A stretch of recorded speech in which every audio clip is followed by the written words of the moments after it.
All right, picking up right where we left off. So we now have our targets.txt. We can cat targets.txt, and we've got the Spider-Man computer sitting here at 142.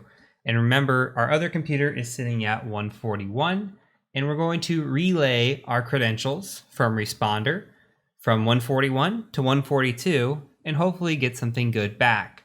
So we need to set up a responder. So let's go ahead and go to gedit, and we're going to go edit the etc responder and responder.conf file. This is the config file. And remember, we need to turn off SMB and we need to turn off HTTP here. So your settings should look like this. Go ahead and save that. And then we're going to run responder just like we did before. So we're going to say responder, capital I like this, Ethernet 0, and then RDWV just like that. Should hit enter once you're ready. And if we scroll up just a tad, it should look just like the picture did before, where we have a few more reds mixed in with these greens here. SMB server is off. HTTP server is off. So now we're listening for events. Now we got to set up the relay. So let's go ahead and open up a new tab. I'll make this a little bit bigger. And we're going to use ntlm relay x.py. We're going to set that target file with the -tf, and that is targets.txt. And then we're just going to say smb2 support. And it's going to look just like that. Hit enter. And now the server has been started. We are waiting for a connection to happen. So let's go ahead and trigger that connection. So I'm going to open up my Punisher machine. And I've already got it signed in. So Punisher's online here. Make sure your Punisher's online and your Spider-Man machine's online. And I'm going to just go ahead and point this right at my attacker machine again. So 92.168.57.139. This is the same thing we've been doing with responder. Just this time it's going to relay instead of capture hash. So go ahead and hit enter here. It's going to say there's an error, but look at what's happening here. Beautiful, okay? So we come in here and you can see it's connected a couple times. Let me make this bigger. You see, okay, it comes in, it says, hey, I'm receiving this connection from 141. Let's go ahead and attack our target of 142. And it's going to authenticate. It's going to succeed. Why?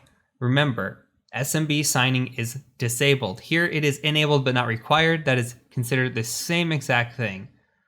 Okay, so it succeeds, and most importantly, Frank Castle, F Castle here, is an administrator on this computer. Because this user is an administrator on this computer, guess what? We dumped the SAM. So we've dumped the SAM hashes, and now we have these hashes, these wonderful hashes, okay? And we can copy these hashes. We could take them offline. We could try to crack them.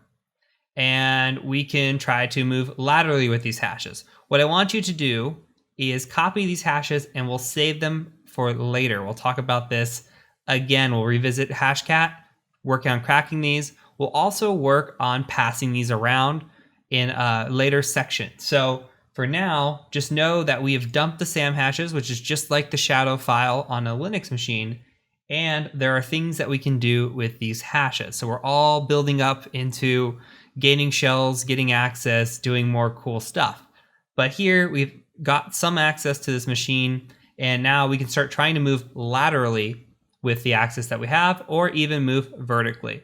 So from here, that's it. I just wanted to show you this quick demonstration of how this could be potentially vulnerable. And this is an easy attack to pull off, and it's by design. Again, no settings really changed, right? This is just how default Windows environments are. So this is a very common occurrence, especially if the environment has a lot of local admins and you have a lot of local admins on the same machine, or the same user or local admin on a lot of different machines. So from here, we're going to make another video, and the next video is going to cover improving upon this. Just one example of how we can improve upon this. We can actually take this and get a shell out of this. So I'm going to show you how to do that, and we'll improve upon it. Then we'll talk about how we can prevent this or talk some defenses, and then we'll move on to the next attack. So I'll catch you over in the next video.